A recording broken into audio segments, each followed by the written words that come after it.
Welcome student. Today we will learn about the topic biomolecules. या biomolecules topic मधला आज आपण डिनॅचरेशन ऑफ प्रोटीन्स हा भाग पाहणार आहोत. High temperature acid base and even agitation can disturb the non-covalent interaction responsible for a specific shape of proteins. This is denaturation of proteins. Denatura-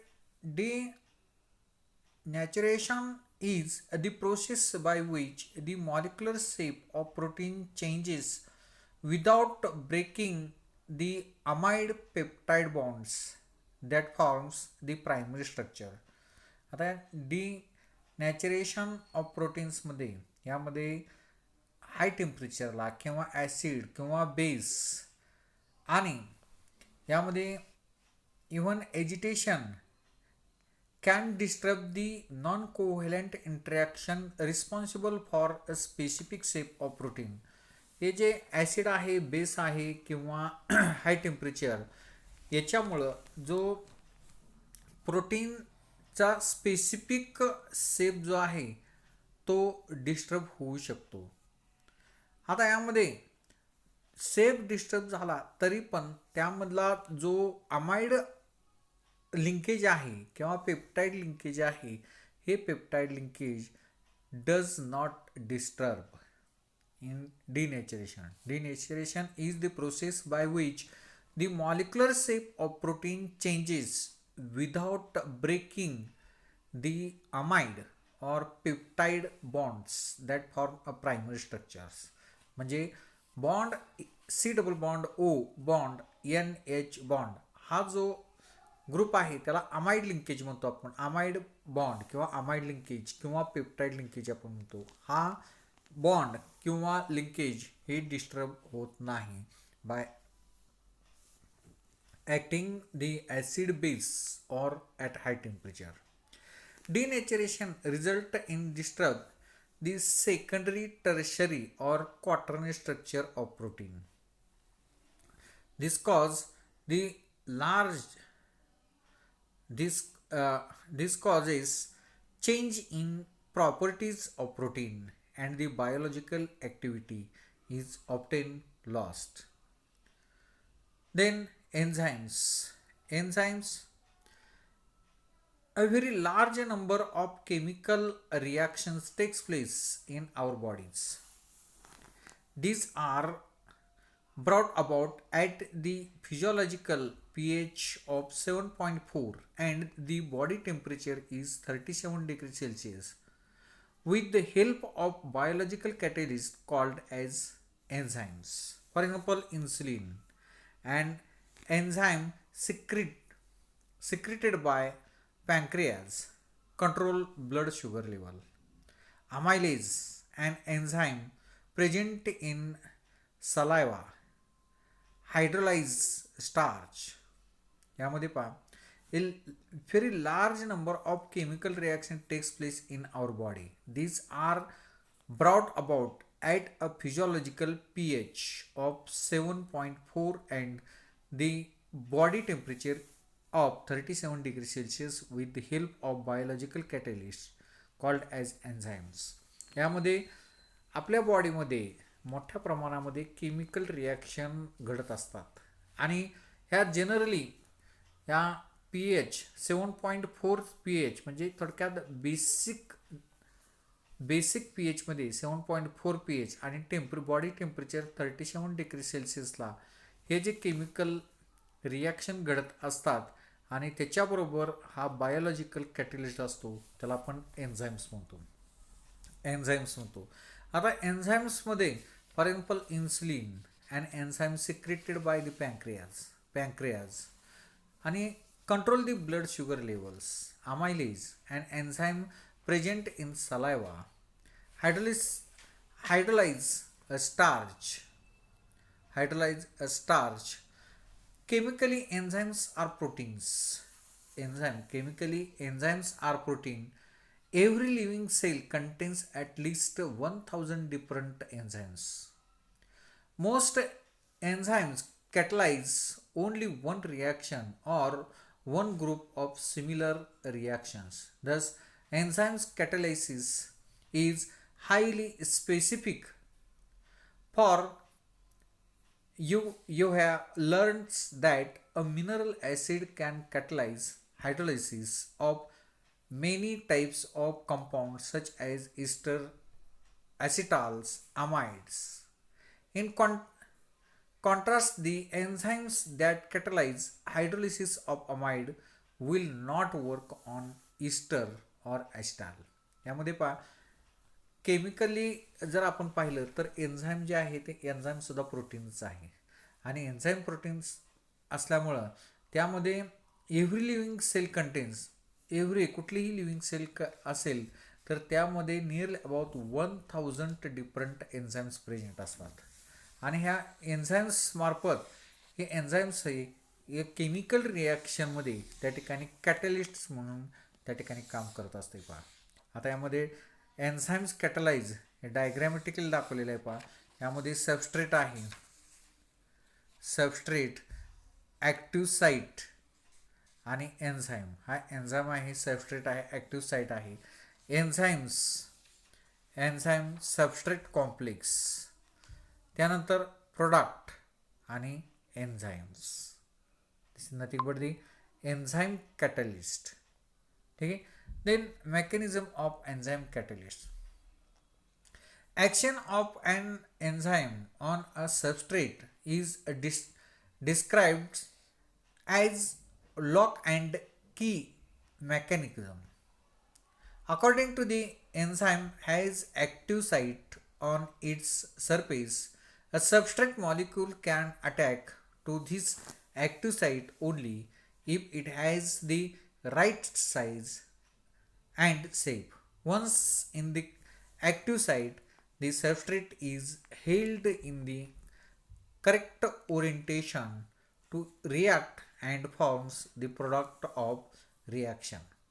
यामध्ये पहा, ॲक्शन ऑफ अँड एन्झाईमची ॲक्शन ऑन सबस्ट्रेट हे describe केलेलं आहे as a lock and key mechanism.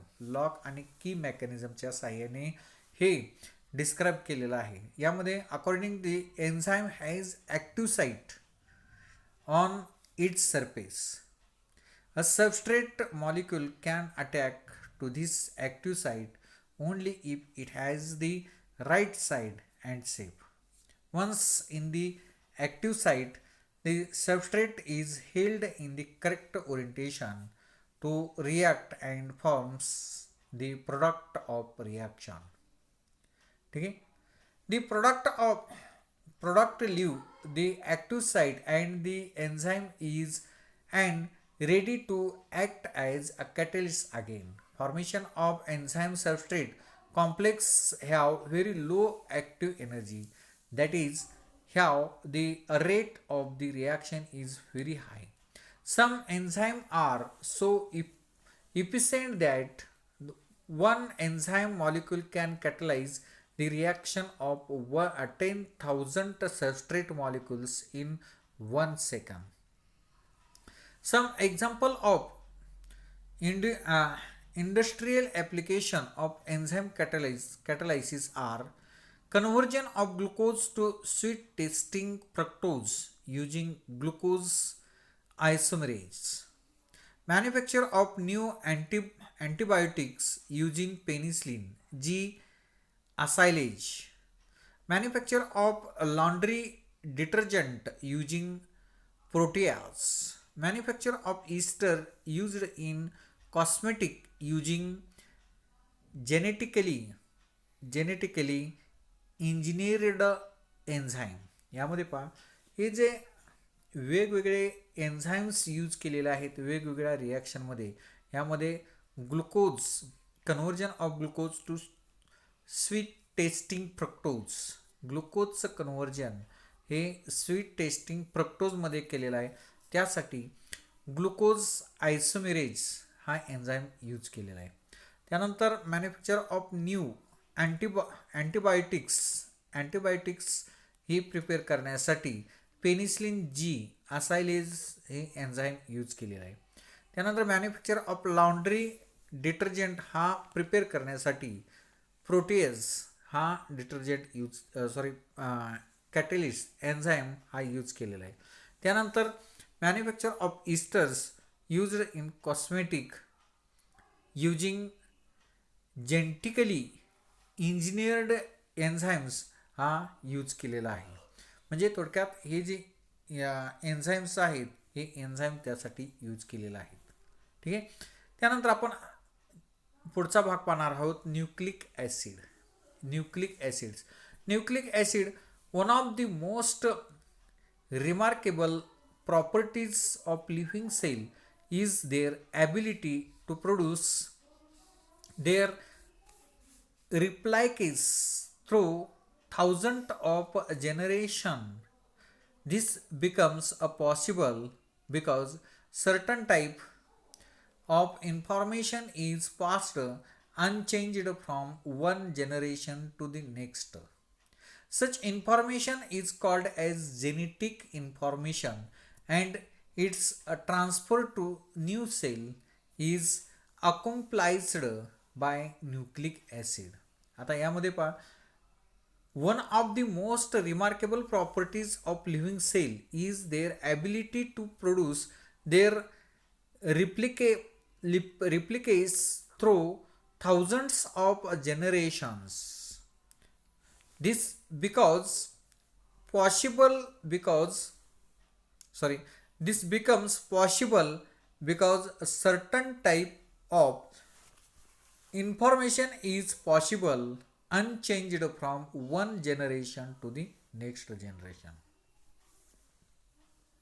Such information is called as genetic information and its transfer to new cell is accomplished by nucleic acid. There are two types of nucleic acid, ribonucleic acid and deoxyribonucleic acid. त्याला आपण RNA आणि DNA असं म्हणतो. आता RNA रायबोन्यूक्लिक acid आणि DNA deoxyribonucleic acid. Ribonucleic acid are found mainly in the fluid of living cell cytoplasma, while DNA are found primarily in the nuclei of living cell. यामध्ये पहा, RNA जे आहे ते RNA found mainly in the fluid of living cell सायटोप्लाझ्मामध्ये, आणि यामध्ये DNA जे आहे ते DNA are found primarily in the nuclei of living cell. DNA जे आहे ते लिव्हिंग सेलच्या न्यूक्लियमध्ये आपल्याला पाहायला मिळते, आणि RNA जे आहे ते RNA living cell fluid of living सेलमध्ये आपल्याला आढळते. सायटोप्लाझ्मा त्याला म्हणतात पहा. ठीक आहे. Knowledge of structure of nucleic acids is essentially to understand that a biological function. In this chapter we are going to look at the structural aspects of nucleic acid. ठीक है. Nucleotides. Nucleic acid are unbranched polymers of repeating monomers called as a nucleotide. Nucleotide म्हणजे काय? Nucleic acid are unbranched polymers of repeating monomers called as a nucleotide. In other words, nucleic acids have a polynucleotide structures. DNA molecules contain several million nucleotides, while RNA molecules contains a few thousand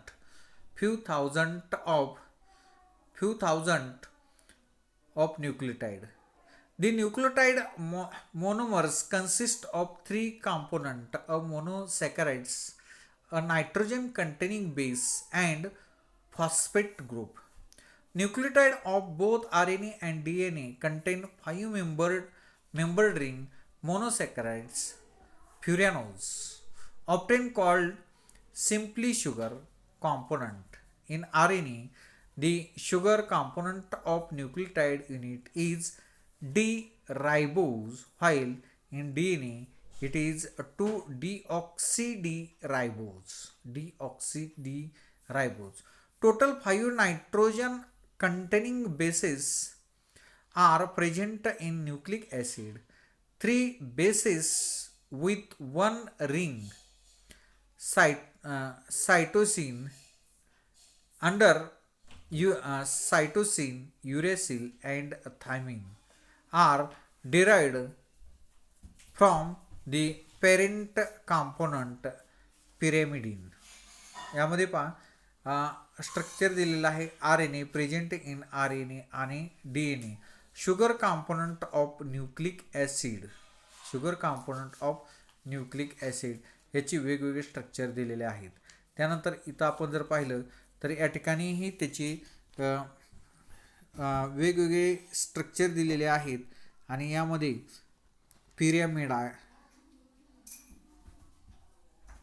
pyrimidine, cytosine, युरेसिल, thiamine, त्यानंतर purine,